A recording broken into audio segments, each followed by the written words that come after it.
Okay, before we get into our Season 2 theories, we gotta talk about the bees. Oh, no, not the bees! Not the bees!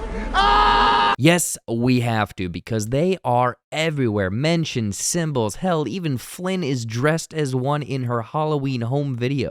In almost every single episode, there is something relating to bees. Episode 1 features Burton sporting a bee on his bandana. Cherise there is also said to be the queen bee at the party. The hexagons of the decor resemble honeycomb, and the koids, the cool looking robot dudes, well, their faces have kind of a similar structure. Episode 2 features bees on the television, stating that each individual bee has a significant role to play in serving the larger needs of the colony. They all contribute to the healthy functioning of the hive. None can survive without the help of the others. However, environmental pressures have caused their population to freefall, hinting, hint, hint, at the jackpot. Again, episode 3 has Cherise using bees as a form of entomological warfare, if you could call it that, I guess, with the beehives being also hexagonal shaped, the same design being on Cherise's dress and the teacup,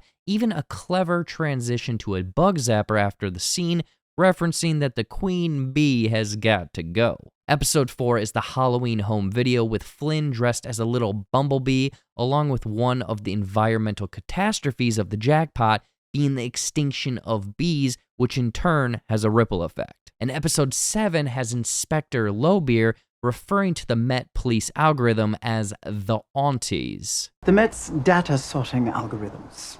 Busy little bees buzzing about.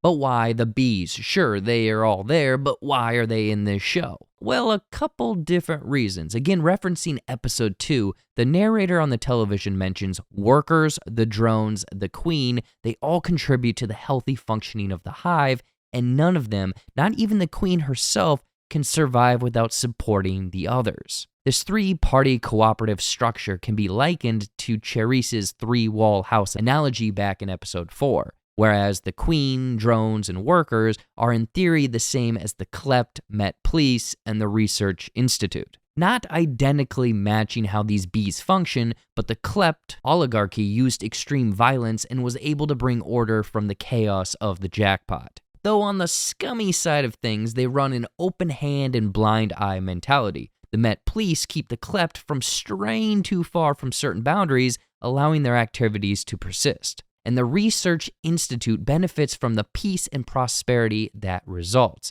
and provides technical assistance for the society to function and thrive, all working together, despite differences, for the betterment of the hive, or, society.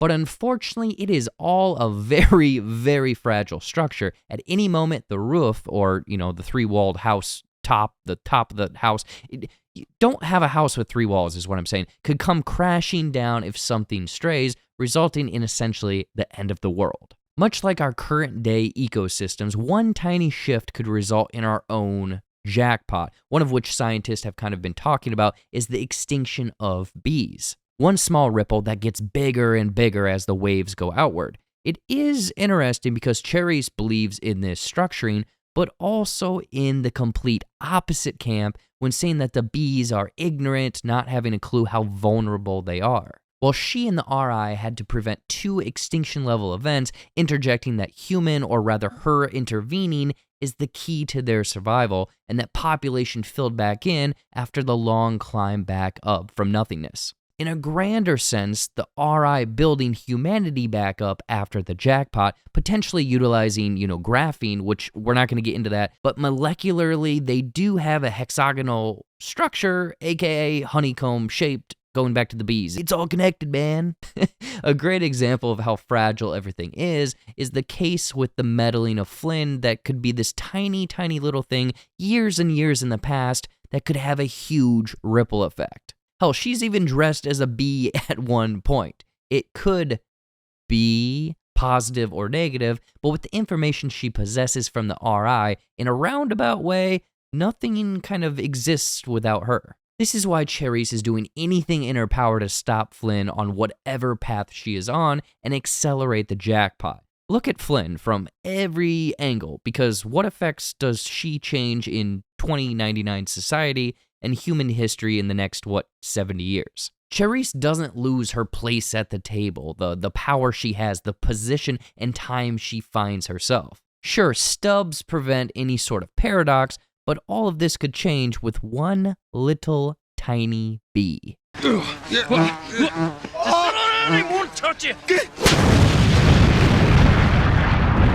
If you want something else to watch, be sure to check out some of our other cool videos. Thank you for watching this. I've been Jared, and I'm gonna bolt over to jolly old London and get some tea and scrumpets. Tip-top cheerio.